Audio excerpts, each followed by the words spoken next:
thank you, Cal. How are you? My pleasure. Thank you very much. Thank you. I actually crowdsourced the content, so.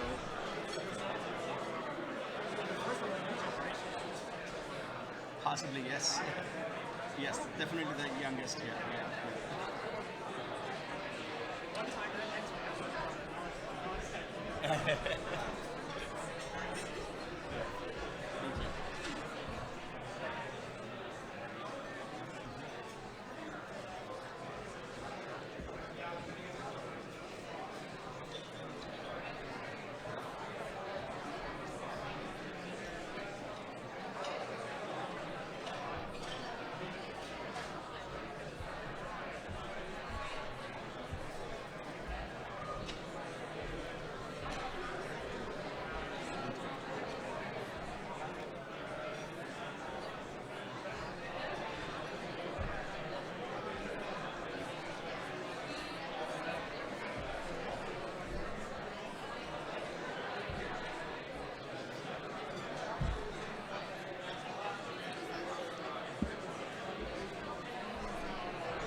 Yes, I don't know. I know. It's built up a long line. Food is important for you to fix. Absolutely, I would say yes.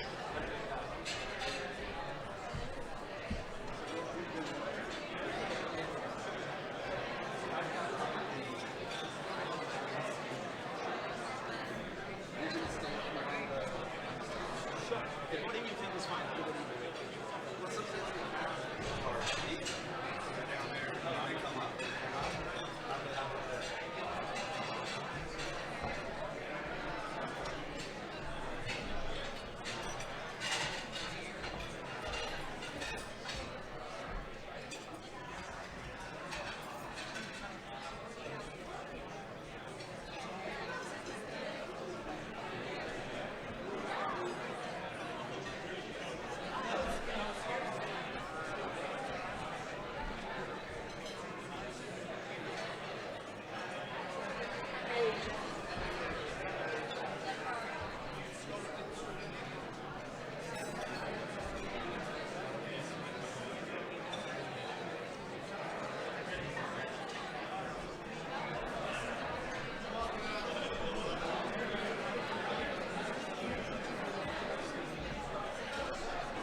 Hey, I finally did the slides. I did it because I figured people like to take pictures. So it would be lazy of me not to give them something to take a picture of. I'm not sure how valuable it is. So I'm not sure it is enhancing social welfare in any sense. But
sure.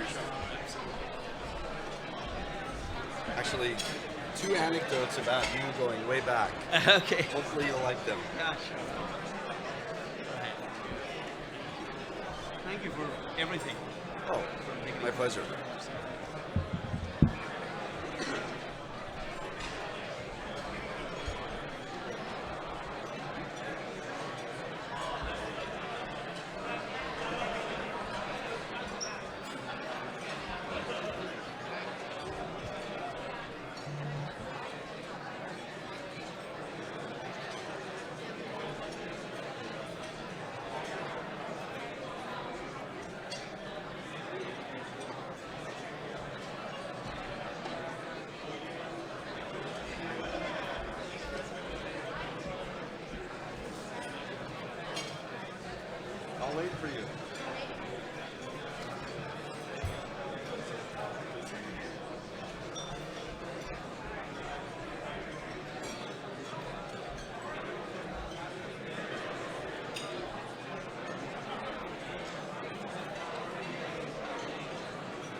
slides. So I know you.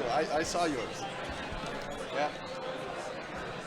You're much more prepared than I am.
Good afternoon, everyone. If I could get your attention. That doesn't mean you have to stop eating. You can continue to eat and drink. But, well, first off, I'd like to welcome you today to the 2019 TIM Distinguished Scholar Luncheon, sponsored by John Wiley & Sons. I'm Corey Phelps. I'm the incoming division chair for the TIM division. And today it's my privilege, distinct privilege, to introduce to you this year's TIM Distinguished Scholar, the gentleman on my right, Gautam Ahuja, who I'm sure most, if not all of you know. I'd also like to welcome Gautam's wife and daughter today. They're sitting up here in the front row, so they're in attendance as well.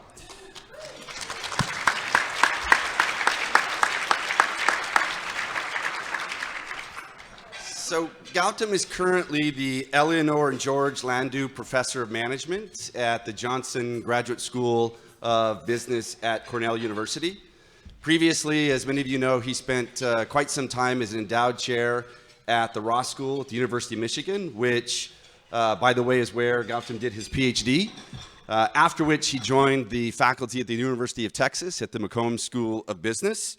What I'd like to do today is share a bit with you about why we're honoring Gautam today, and in doing so, tell you a couple anecdotes. And I'm going to do my best not to embarrass Gautam too much before he comes up to speak.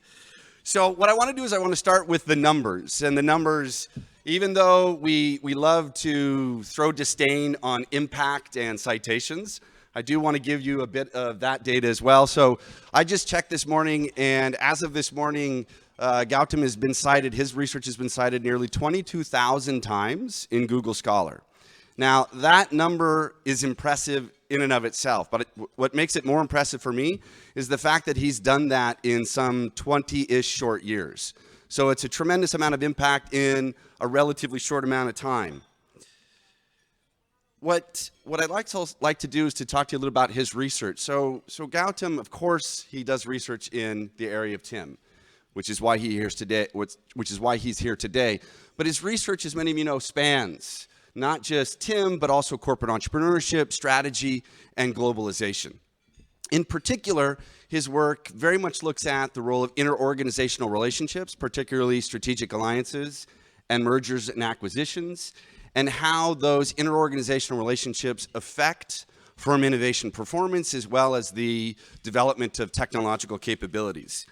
But when I think of Gautam's research and what impresses me most about that research, in addition to the volume of research, in addition to the impact of the research, in addition to the variety of research that he's done, it is the meticulous nature by which Gautam executes his research.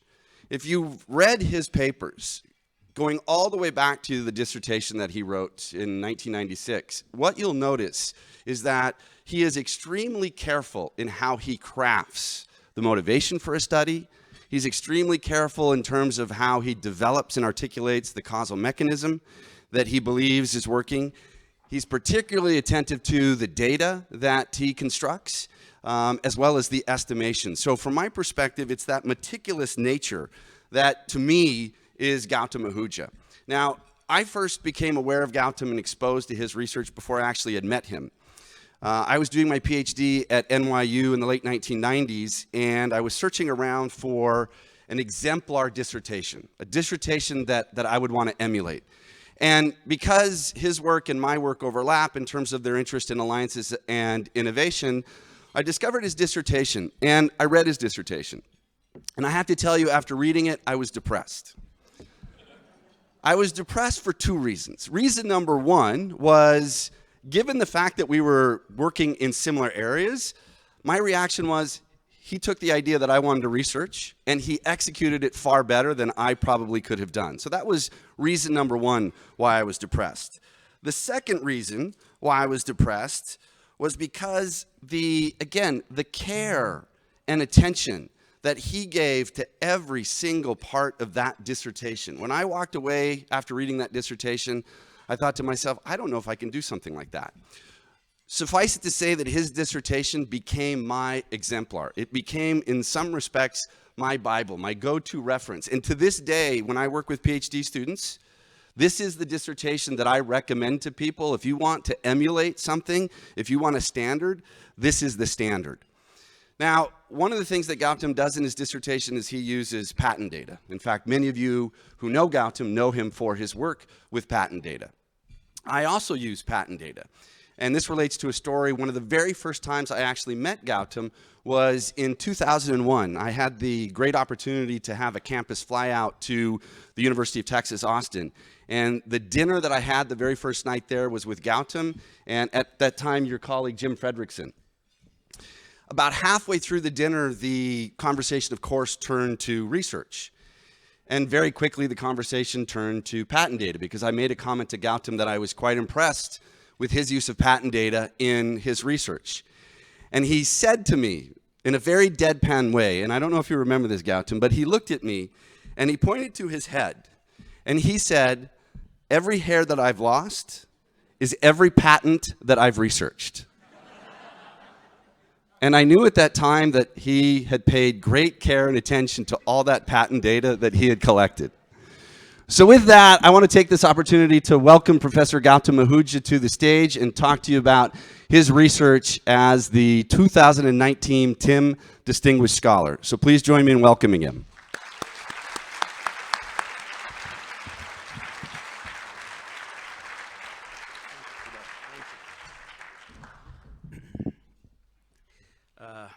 Good afternoon, folks. First of all, thank you to Corey for an absolutely wonderful introduction. The part about the hair, I completely believe. A lot of the rest I am going to attribute to his kindness, but I have a simple rule that even when incorrect things are said in my favor, I tend not to correct them. Right? It's about the only time in my life that I exercise discipline, so thank you very much. And I also want to thank the committee for the confidence they have reposed in this decision. And a few days ago, I was at an event where somebody mentioned that and congratulated me. I said, don't be in such a hurry. There's still 2 weeks. They might yet think again. So thank you for not rethinking that. But anyway, so let me talk about, I've actually borrowed a title from a wonderful seminar series at the University of Michigan, which was, in a sense, my intellectual birthplace and home. They have this wonderful tradition where every few years you're expected to give a talk on your scholarly journey, and I thought that title was particularly appropriate, and I appropriated it. Okay, so before I go into the formal part, I do want you to recognize 3 things. I've taken this very seriously, and what are the signals and the costly signals of how seriously I've taken it? Some people mentioned to me outside, you're wearing a suit, which is very unusual for me. Others mentioned, you're also wearing a tie, which is extremely unusual. But perhaps the most unusual thing is, I actually have slides. Now, that is something I have not done very often in my life. And so I did one other thing, too. I crowdsourced the content.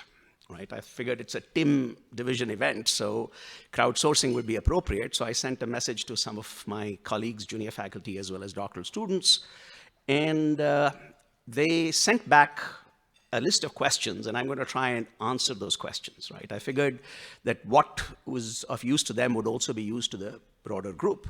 Now, I won't name them right now, but in case the talk goes badly, I will be naming each one of you, okay? So, okay, so I'll begin with a vote of thanks here. And see, in some respects, at least from my perspective, this vote of thanks is the most important aspect of the talk today. See, in most walks of life, it is probably true that we stand as reflections of others. But in the world of academia, it is almost so by design. It's almost by construction. It's very, very sure. I think Newton very beautifully put it. He said, if I have seen so far, it is because I stand on the shoulders of giants. Okay? To bring that line to be relevant to me, I will say, I may not have seen far, but what I did see was from the shoulders of others.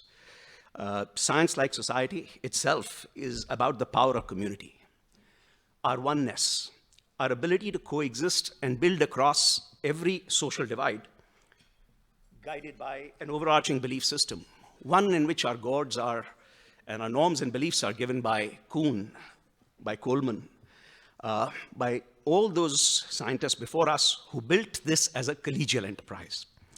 So in some respects, it is Occam that is our God, not any other aspect of our own lives and so on and so forth. And it is this collectivity that actually gives us the ability to grapple with problems far larger than us and allows us to build on each other's work and hopefully improve the lot of mankind. With this spirit and with this overarching theme of community, I want to thank all those who made my journey possible and in some respects notable. And I thought I'd begin with a line from another wonderful favorite of mine. So it says, whether Charles Dickens, who at the beginning of David Copperfield said, whether I shall turn out to be the hero of my own life, or whether that station will be held by somebody else, these pages must show. In my case, these years have shown that I am not the hero of my own life, but this is a good time to recognize all those that are the heroes of my life. So, first of all, I'd like to thank my colleagues at the institutions I've been. They're too numerous to name, but I especially want to mention two people, Jim Westfall and Sendhil Ethraj. You would be hard-pressed to find two people whose styles and personalities are more different, yet each one of them was an incredibly important shaping influence for me at different parts of my career.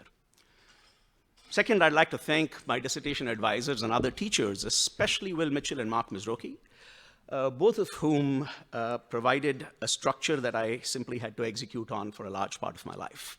Okay? But most importantly, and in keeping with the spirit of community that I mentioned and the motivating spirit for that, I'd like to thank my doctoral students. Through their intellect and curiosity, which has led me to discover new research worlds, through their skills, which helped me to upgrade mine, and through their energy that provided renewal and recharging all through my life. But most importantly, perhaps in a practical sense, through their organization and discipline, which both facilitated and forced my publications to move from half-formed ideas to published papers. Now, I have supervised in a committee or advisor setting, perhaps close to about 50 students now. And if I named all of them, that would be very, very long. But I do want to go through and name the 15 students that I was, directly responsible for in terms of as their advisor. And yeah, many of the names would be familiar, if not all of them, to you. Rita Katila, Kerba Lampert, Sai Ayavaram, Francisco Polidoro, Nandini Lahiri, Ann Bowers, Ben Cole, Pue Kunto, Elena Novelli, Chiara Dalise, Vivek Tandon, Cassidy Troyer, Sarah Ryu, and Yang Liu. A wonderful group of people amongst their many contributions to me, is they gave me the gift of eternal life, at least eternal youth, perhaps more accurately. I'll pray to them that if they have a figure for, if they have a way to get me to eternal life, please don't grant it. It sounds like an altogether, scary enterprise. I do want to thank the 35 or so others as well that I served as a committee member for, but do not have the luxury of time today to thank, and I will thank you in person. Very importantly, I want to thank my wife, Seema, and my children, Radhima, Karishma, and Alex, both my daughters. One of them is here, and Alex, my son, for completely selflessly sharing me with the profession and enabling me to do the many things that I could do that I enjoyed doing. But most importantly to me, as with everything I do, I'd like to thank my mother, excuse me, without whose resilience and entrepreneurship, I would never have received an education at all. So thank you, Mom.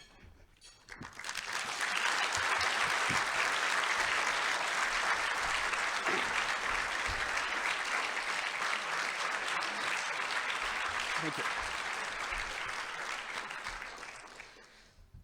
So the crowdsourcing essentially gave me a direction, and I'm just going to follow that. And I'll give you a sense of how I got here, but largely the focus is going to be on the lessons I learned while I got here. And so, as they say, the beginning is usually a good place to start. So I'll start with a paper that started my academic career in some senses. It was the paper published from my dissertation, Collaboration Network, Structural Holes and Innovation in ASQ 2000. The research question itself was fairly straightforward. How does the network of ties in which a firm is embedded influence its innovation performance? Now, sequentially, this paper, or the dissertation from which it was based, won a series of honors. It won the Inform's Best Dissertation Proposal Award, the BPS Best Dissertation Award, the OMT Best Dissertation Paper Award, and then the OMT Best Paper Award the same year. It was the lead article in ASQ, and then eventually led to 6,000 plus citations, right? You couldn't hope for or dream for a better start to your career. What an amazingly smooth ride, right? But as always, there is more to it than meets the eye. So what I want to do is I want to spend some time on the backstory to this paper, okay? Before I go there, for those of you that are not familiar with it, let me just briefly describe what the paper was. So basically, the way I see it, the paper had significance with respect to phenomenon, it had significance with respect to theory, and it has significance with respect to the disciplines that we use to study, okay? At the phenomenon level, it was basically saying something very simple, which is that, or at that time at least provocative also, is can the network of interfirm ties serve as a conduit for information? Applying the Brieger duality, which all students of sociology would be familiar with, ties between firms also connect individuals in those firms. And so the hypothesis was, the potential hypothesis was, that the social structure composed of these interfirm linkages can also serve as a mechanism for information transmission. It can serve, in other words, as a path for knowledge spillovers. In the published version of the paper, there's also a theoretical significance, and I'll make the distinction between the two. Within the networks literature, there were two critical debates on the structure of effective and efficient networks. One was about the openness or closeness of the network, with Bert's argument of structural holes saying open networks are better, and Coleman's argument of closed networks, okay? And at the same time, there was another argument that was made, which is substituting indirect ties for direct is an effective way to expand your network and information resources without bearing the attendant costs of managing those ties. Both very, very deep and thoughtful insights, right? Finally, from the disciplinary perspective, the challenge here was that most economic outcomes are best explained using economic processes. Here, what I was trying to do was, can sociological processes explain some part of the variance even after controlling for the economic mechanisms involved? Now notice today, all of these things are almost taken for granted, but by an accident of timing, I happened to be there when somebody hadn't said it yet, okay? So now let me go to the basic, this is just a picture which basically captures the idea that in a pure economic rationale, the tie between A and B can influence A's performance because that's a direct collaborative tie. But from the standpoint of there being a social structure, A's productivity could also be influenced by E, G, H, and C, which was not so obvious from a pure scale-based argument or knowledge-sharing argument, okay? So what were the key findings and takeaways? So the results both vindicated and qualified the prescription of substituting indirect ties for direct. There was vindication because it did suggest that indirect ties do provide informational benefits, so some evidence for the knowledge spillover argument. But there were also significant qualifications. The ability of indirect ties to substitute for direct ties is likely to be contingent on the context. Specifically, when information has a competitive use and when timing matters, then indirect ties may provide a relatively limited benefit. On the debate on closed versus open networks, it basically said, look, structural holes can be good, bad, or irrelevant. It all depends on the context. What is social capital for one set of organizational outcomes may well become a social liability for other outcomes. For those of you that are familiar with contingency theory, notice that I just restated contingency theory. All right? That was all that was there. I'll come back to the lesson there, nevertheless, later.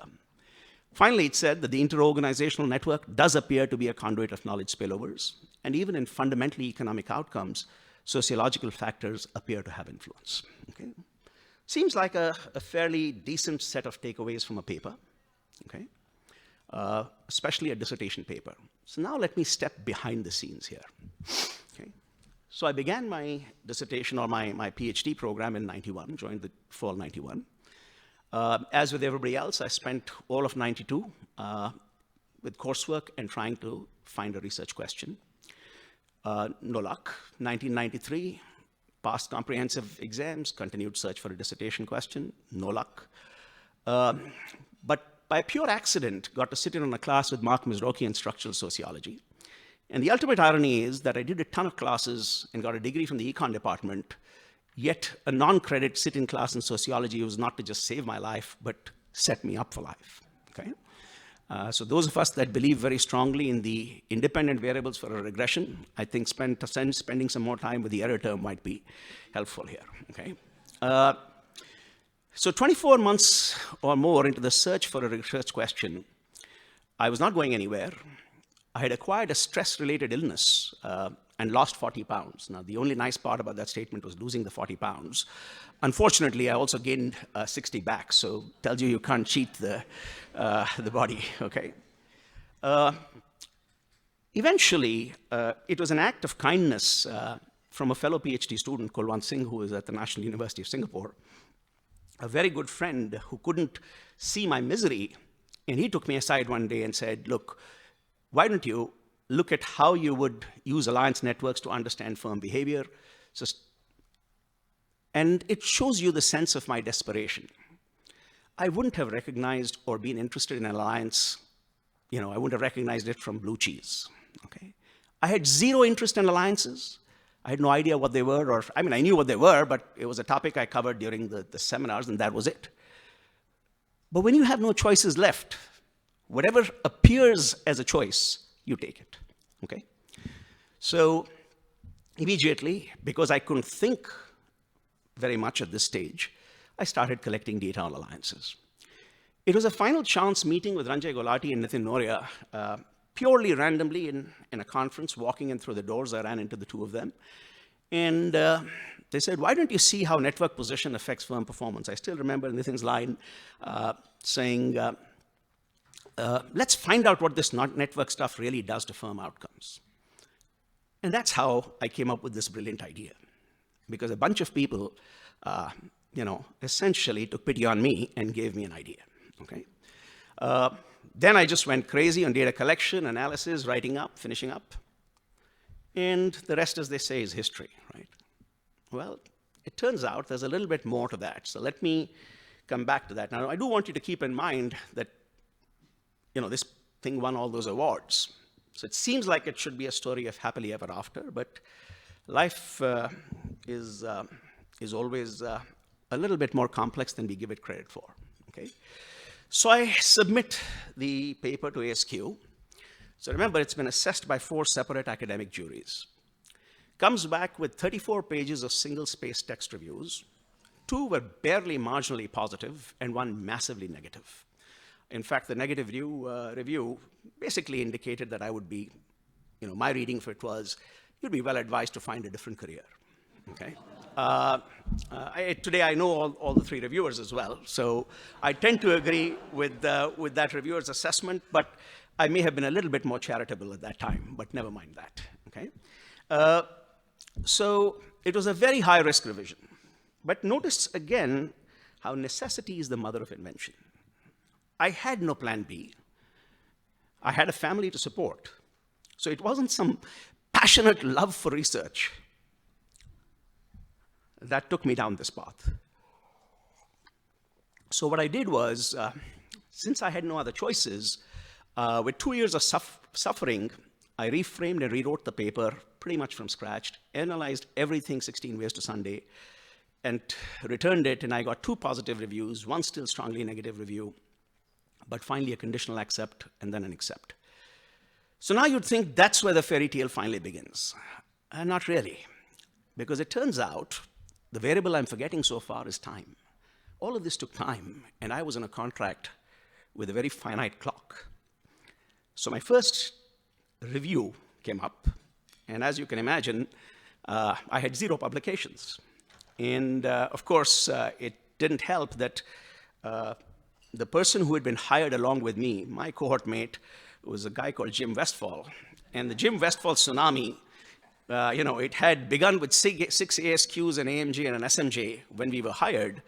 At the time of our review, it had, instead of 8, there were now 12 or 13, ASQs or whatever it was.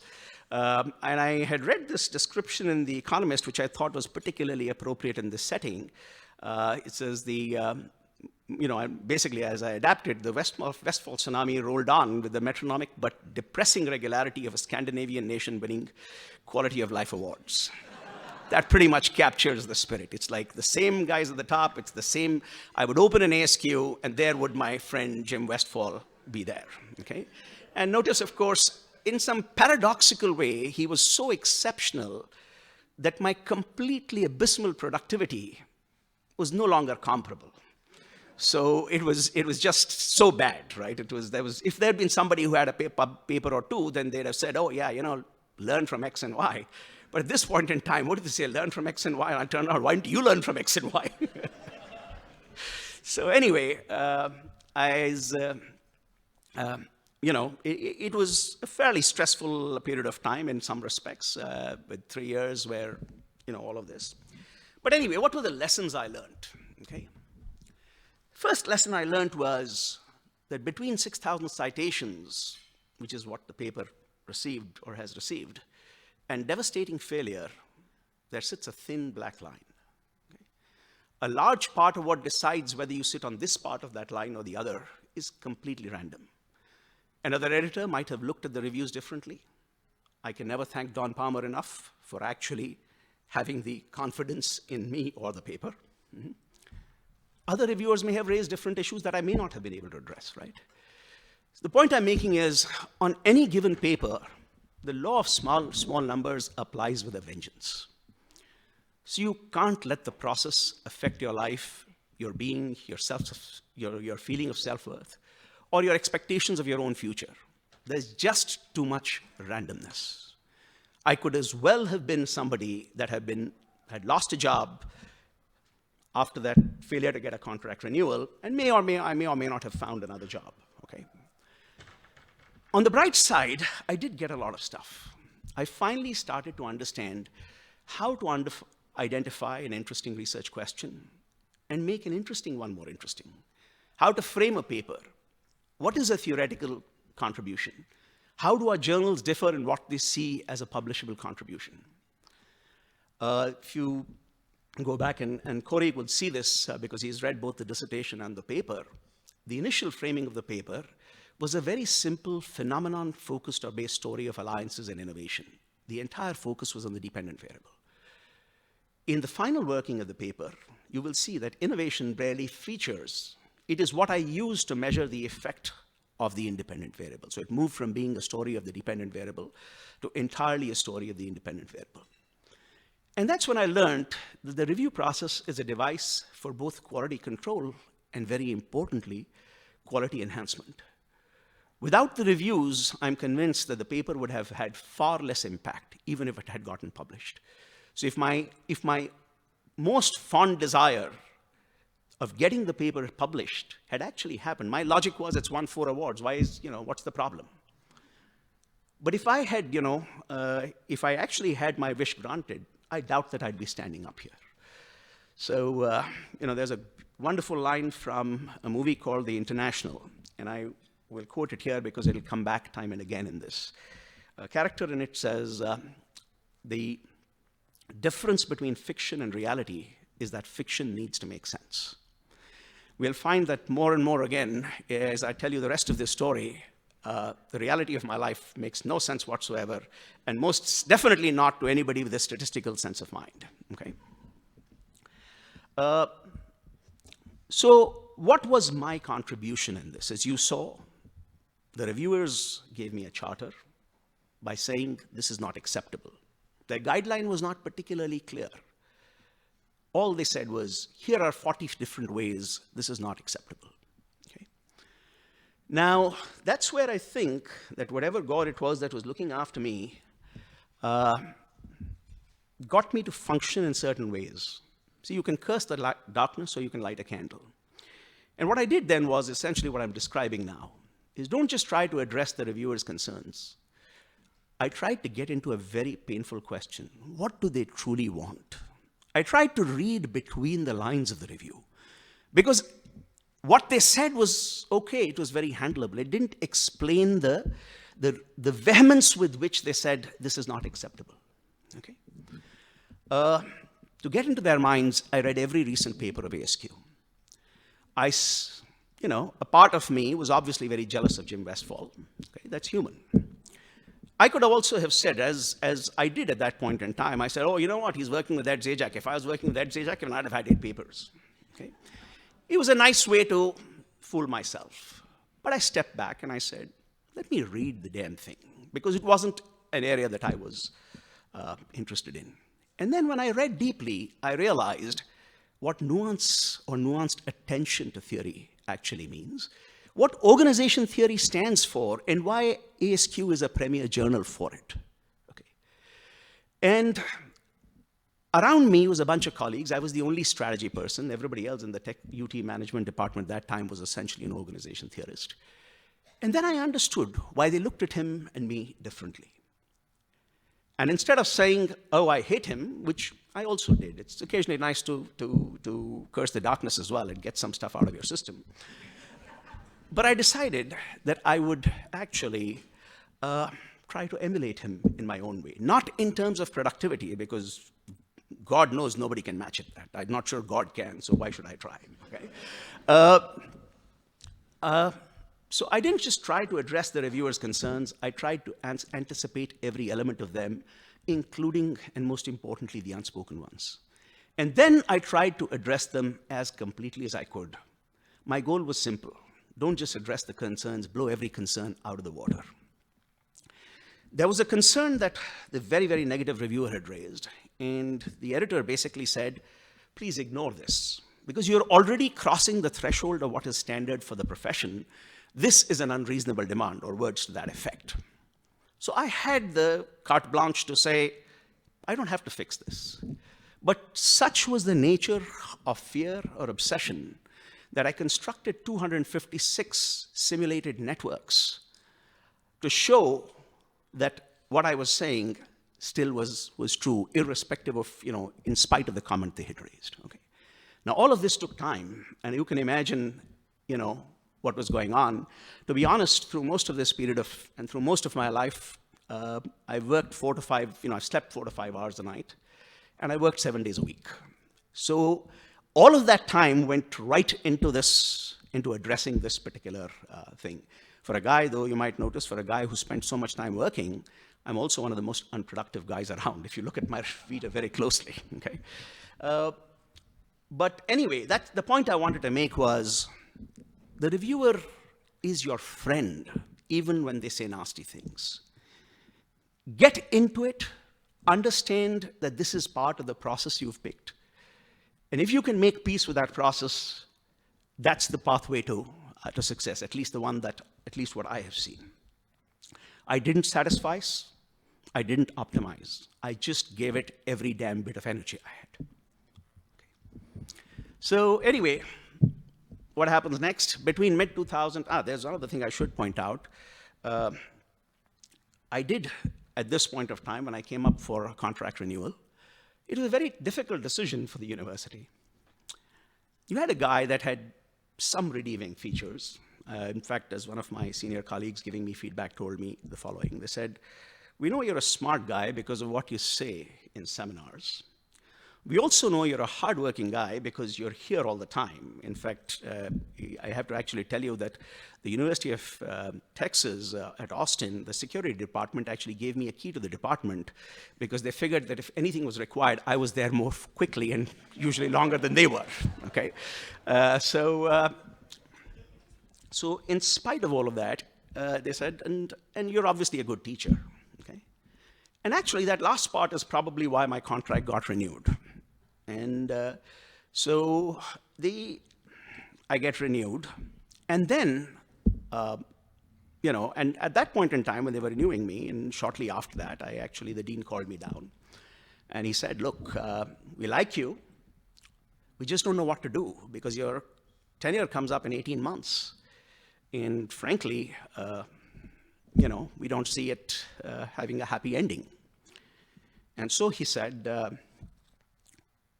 "Why don't we do the following? We can find a way to extend your contract." And they looked into some of the technical ways that could happen, and there were certain laws of the university or rules of the university that could have permitted that to happen. And he said, "I'm happy to try that out." And I was only marginally surprised at myself, and I'll connect this up with something later, is I told him, "No, I'm not going to do that, because I believe very strongly in systems. There is a system, it was made explicit and clear to me what is the basis of evaluation. If I cannot, the term was given to me, and I consciously made choices because I defined my job in certain ways. And now I don't think it would be fair either to me or to the system, but perhaps even more to the system, for us to change that regulation." I think my dean had, there were many reactions he might have anticipated of gratitude and otherwise, but that was not one he anticipated. But I was very, very clear that I am going to do this on my own terms. By now I knew that I could do it.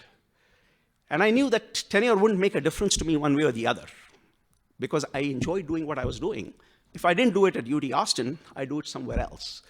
And I had enough confidence that I could make that transition.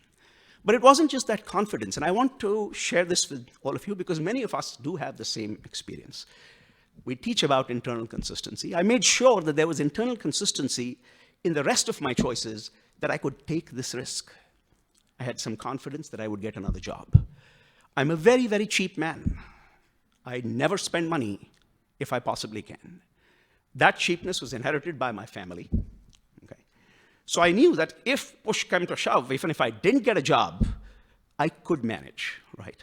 I could find something to do that would keep the home fires burning. And I actually seriously didn't anticipate that outcome. But even if it had been the case, I was quite okay doing it.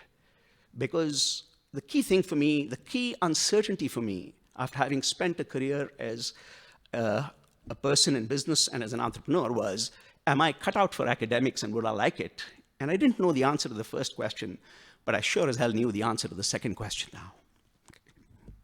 So the other part here that I do want to draw, what are the morals?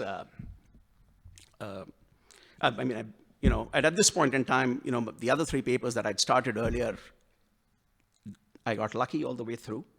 All four got accepted. You have to keep in mind that at that point in time, S&J had terrible turnaround times. So I submitted to 2 special issues. And in the space of 9 to 10 months after my first meeting with the dean, where he was trying to figure out ways of extending my clock, we were back in the dean's office, and now he was offering me tenure. and saying, don't go elsewhere, because in that interim, multiple schools opened up with first offers, and then there was, the most delightful thing you can have as a faculty member. Some people fought over you. Actually, it's the most delightful thing you can happen to have in your life, is people said, oh, you know what? They're giving you this, I'll give you this, and eventually the equilibrium settled on tenure, and with 4 papers and 4 years and 4.5 years into the game, I had multiple options, okay? So what are the morals of the story here? So the first one is, you can't take this shit seriously, okay? Because it's a process with very high randomness, okay? It's a small numbers process with a very high degree of randomness. As statisticians, we all know, information on outcomes from such processes has little or no bearing on who you are.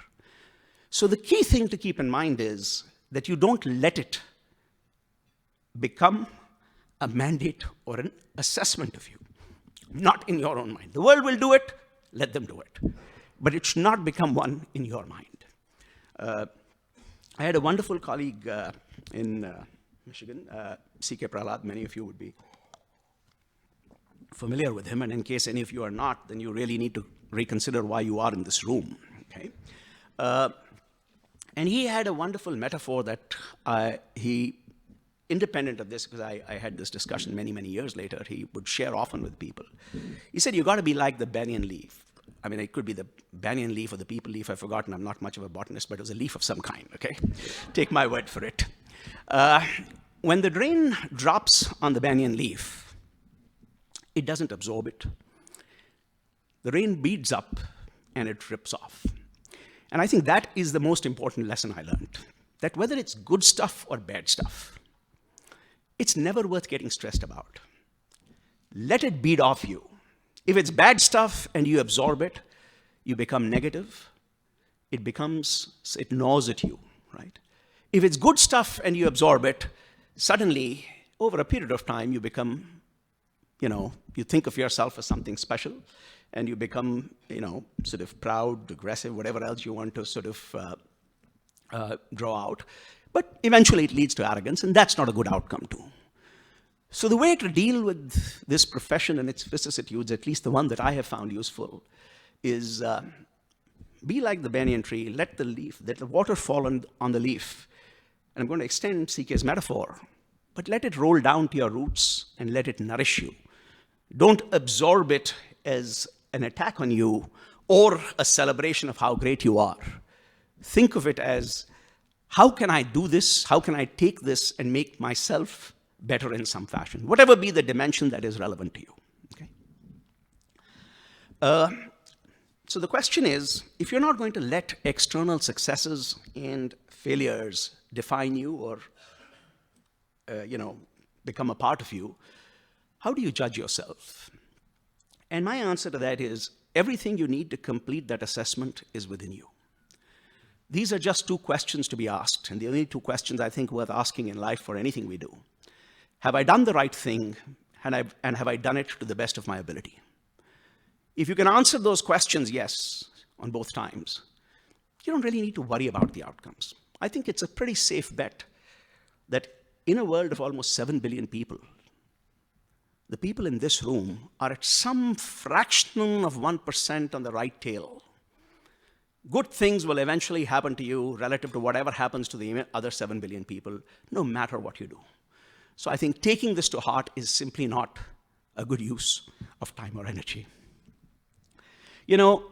People often say, well, it's easy for you to say this. You're standing up there, right? All the things went right for me. Hopefully, as I showed you earlier, things didn't necessarily go right for me, at least not the first time around. I am incredibly blessed and incredibly fortunate that they eventually did. But to me, the challenge of this philosophy was when I was in that dean's office. Because that's when I said, those are exactly the 2 questions I asked. And I said, you know what? I like doing this. I'm doing it to the best of my ability. And if the university's procedures and evaluation mechanisms cannot, sort of account for this, and you still think I'm good, well then maybe you need to look at the university's evaluation. But I tend to believe in the university's evaluation procedure. So in that case, I've just got to do it, my own way. And I'm very, very appreciative to whatever entities that were there that were favorable to my cause that they did it. The last part here that I do want to share is sometimes people ask me, and even very recently, this question of impact, and they say, how do you ensure your work has impact, or how did you ensure your work has impact? Okay. And my answer is, I didn't, and I don't. All I do is, I do the best, and then I'm oblivious to the result. And then a related question is, well, that seems like a philosophical response, not a very practical one, because it doesn't explain why you have been successful and why you are in the role you are. So, because are you telling me you teach strategy and you've never thought of how to be in a better position? Is this purely, there's no endogeneity here, in other words, to quote one of my favorite words. And surprisingly enough, that caused me to think about this issue. And the way I've resolved this, and I'm sure that there'll be some OB people here who can correct me and tell me that there's an actual correct, construct to describe this, but my take is I have a PhD that's a license to make shit up as I go along. So I made this shit up, okay? I make a distinction between global and local ambition. See, global ambition to me is the idea that you have this place in life that you want. Or something like, I want to be rich, I want to be famous, I want to have X number of citations, I want to be a chaired professor, any of those things. It's a goal for the longer term of your life. That's what I call global ambition, okay? Paradoxically, and perhaps due to the conditions in which I grew up, I have never had any global ambition. I am the most strategy-less person you would ever meet. And for a guy that teaches strategy, that's an amazing sort of dissonance between what I say and what I do, right? But that's not the end of the story. I did realize that there is something else inside me. There is a very, very deep drive. You don't spend, 16 hours a day doing just one thing, even though you love many other things, unless there is something else going on. There is another drive. And that's what I call local ambition. See, I've never wanted to be big, successful, prominent, but I do know one thing. Whenever I do something, and that's what I define as local ambition, when I do that thing for that hour, that day, that month, that week, whether it is research, it is teaching, I give it everything I have. I walk into a classroom even today, and even 23 years after start teaching my first class, there is only one goal I have, that I will get 150% of these people's attention for 100% of the time. Anything short of that is failure. But I apply the same to research as well, is that when I'm doing something, all that matters to me is that I do it as deeply and as, with as much passion as I possibly can. After that, I really don't care, because what else could I have done? Because then your survival instinct is favoring you and not causing you to be defensive. Okay? So in the interest of time, I'll just take a couple of quick slides here. See, here's a picture of my research agenda. Don't worry too much about it. It's basically three things: the firm and its relationships, what's inside the firm, that's a little box on top, the innovation process, and the various aspects of innovation. Okay? This is how I thought of my research agenda. I study things. But one of the key lessons I took away from my original ASQ paper is that there is a second way to look at these things, that to go back to Arrow's original, this thing, there are two sides to everything. Just as there is a phenomenon you're studying, you also must be looking at dealing with something that is a theoretical perspective. And so even today, I think of my problems first. But before I write the paper, I always try to find a way to understand how prior theories would inform and enrich it, and whether I can build it back. So that is the other part here. As you can see, I could go along in that fashion. I don't have enough time in it.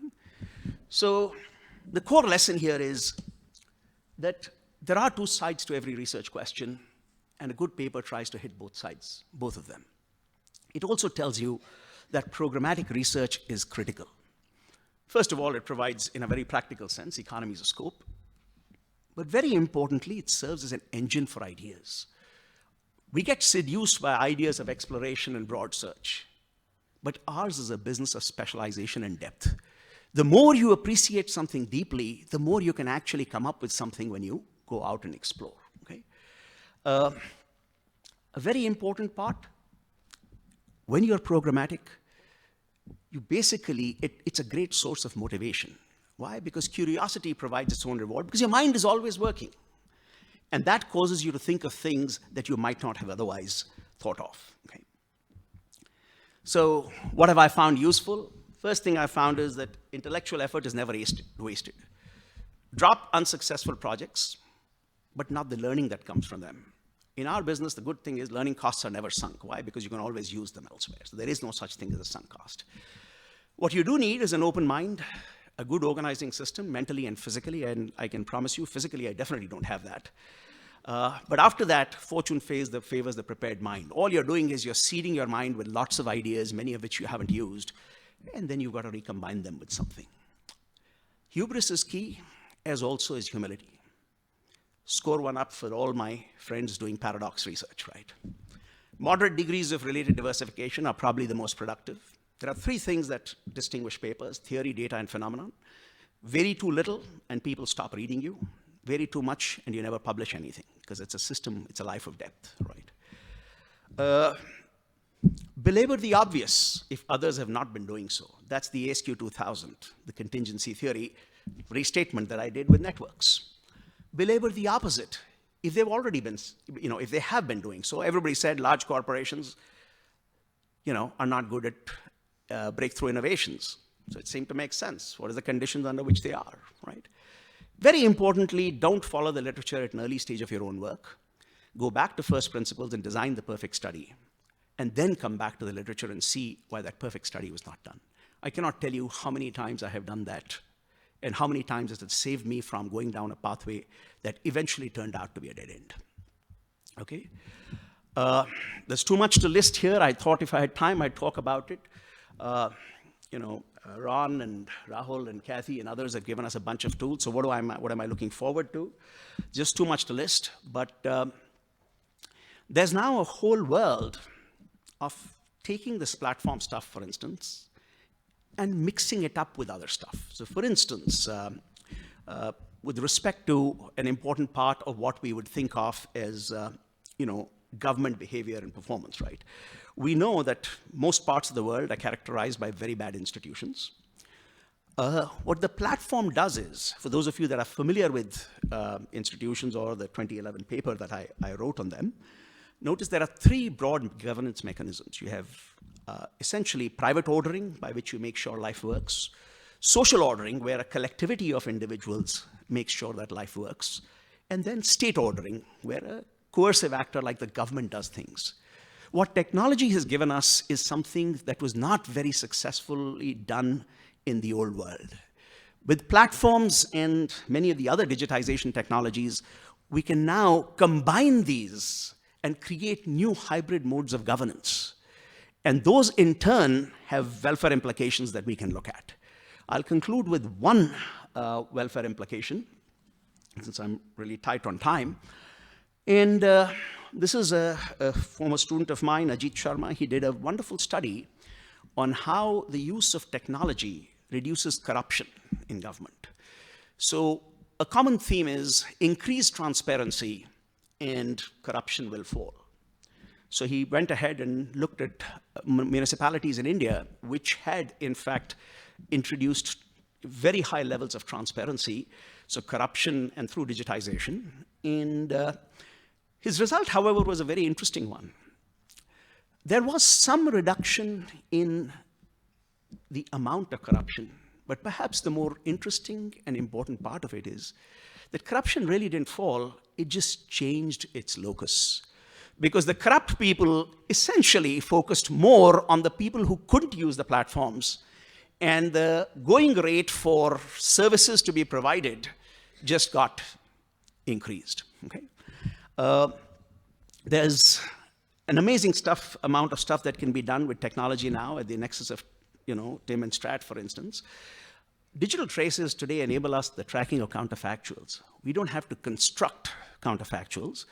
Getting the data tells us, for instance, in consumption, we know what you bought and everything else that you looked at.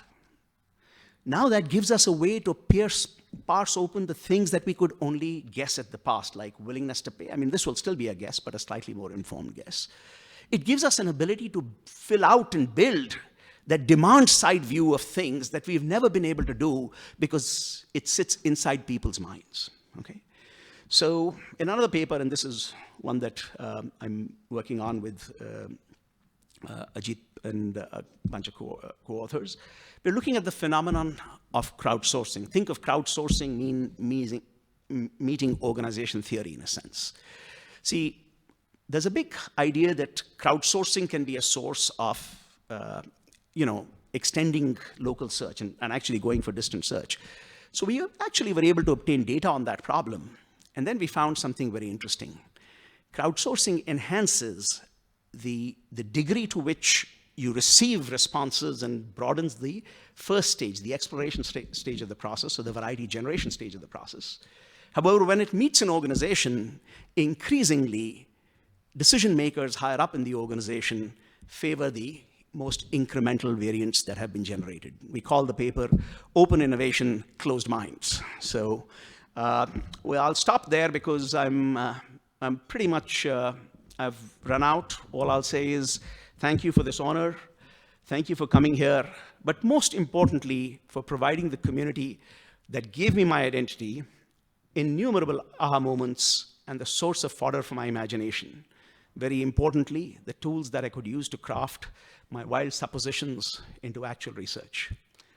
And may our life be as full of blessings and good fortune as mine has been. Thank you.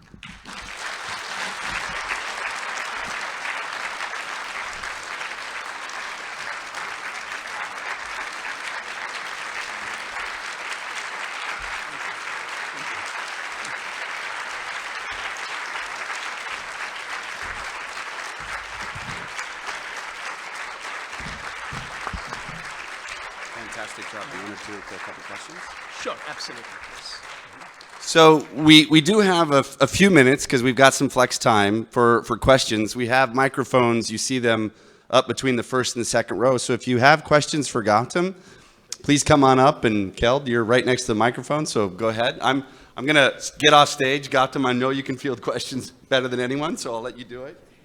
Okay, so thank you very much for this intriguing talk and very personal account of both professional and also life as a human being. So I think we were all really fascinated by that.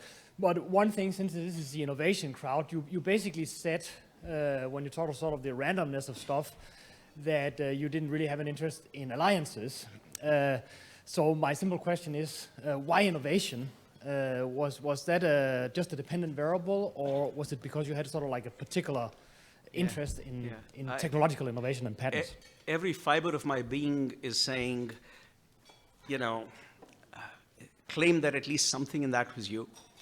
But the reality is my first draft of my dissertation proposal looked at the effect of networks and alliances on 6 outcome variables for firms. I took it to my advisor, Will Mitchell. He looked at it, and he just drove a line through it, and he says, pick one, anyone. And I said, well, you know what? Patents are available. I'm going to pick it. And that's how I ended up. But my point is that that passion is very often the product of necessity. I would say that I have been a passionate innovation researcher and a passionate network researcher. But it was the direction of causality that's important. If you had given me blue cheese to study, it's very likely that I would eventually have loved or developed a liking for at least studying blue cheese or its attributes or its antecedents and consequences. I may not have liked blue cheese, but I would still do that. Yeah. Okay. Thank you.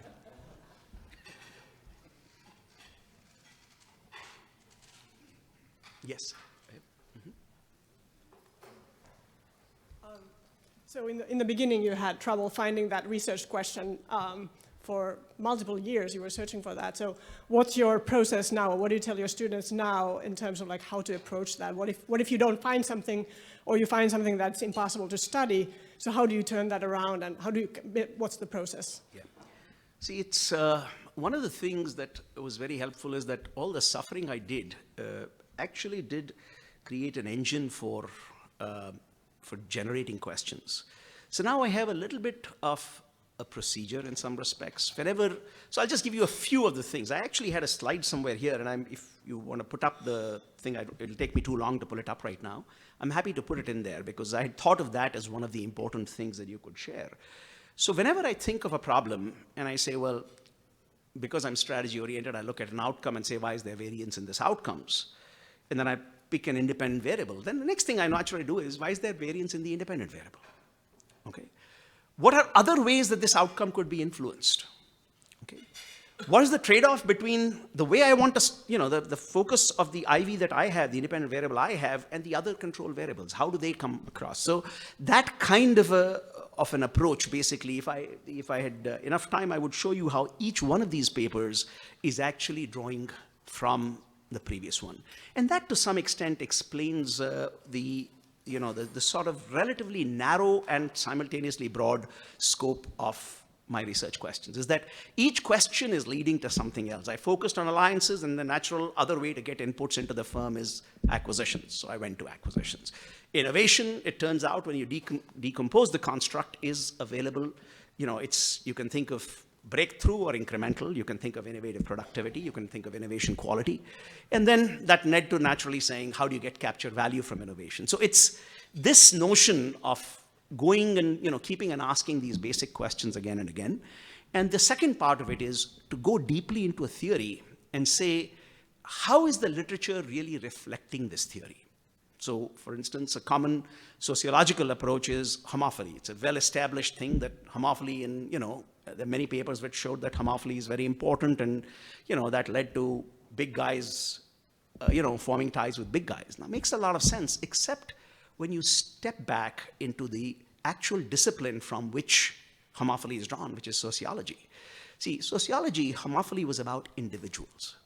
Then you moved it to the interorganizational context.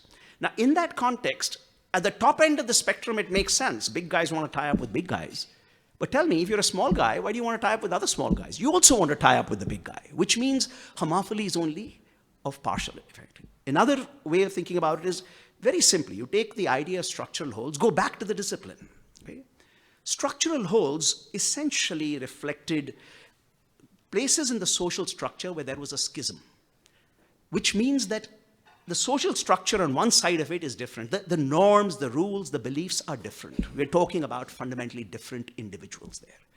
So if you're going to say you have a prescription, bridge structural holes and you'll be better, well, there was a reason there was that schism, and it's not clear that just bridging structural holes will be that easy. In fact, it tells you straight off that bridging structural holes may increase the mean, but it's also going to increase the variance, because many of the things that we see are important to form workplaces are cohesive, and when you bridge structural holes, you're going to have trouble. And that tells you there's another question there. How do you bridge structural holes? What is the governance mechanism so you can cause people from different parts of that schism or that social structure to come together? So two common things. I keep on the phenomenon side asking what else could be driving this, and why is there variance in the independent variables? And on the theory part, going back to the theory and saying, is this truly reflective in the context that it's being used now? And that was a trick I learned early in my doctoral program. When I read this entire literature, on strategic groups, all I did was I went back and looked at Porter and Caves, and it made no sense to me, because they had a very precise mechanism, and as you went further along, people completely forgot the mechanism. And on my little surveys of colleagues, I realized they're just putting things together on any dimension. Porter and Caves had a very specific mechanism. It was about collusion. But there was no other mechanism provided by many of the others, right?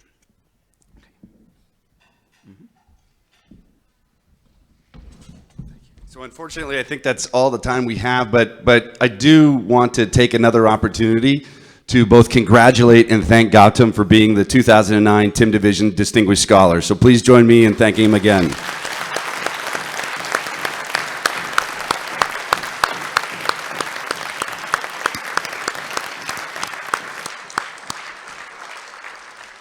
So just a quick reminder, the Tim Division business meeting is tomorrow evening at 5:30, and the social is following that at 6:30, so I hope to see you there. So enjoy the rest of your academy. Thank you.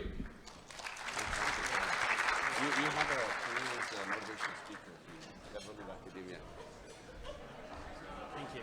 That was great. Yeah, thank you.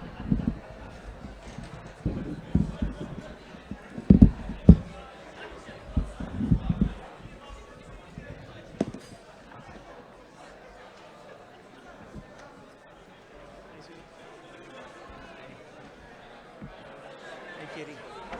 Thank you. Thank you. Thank you.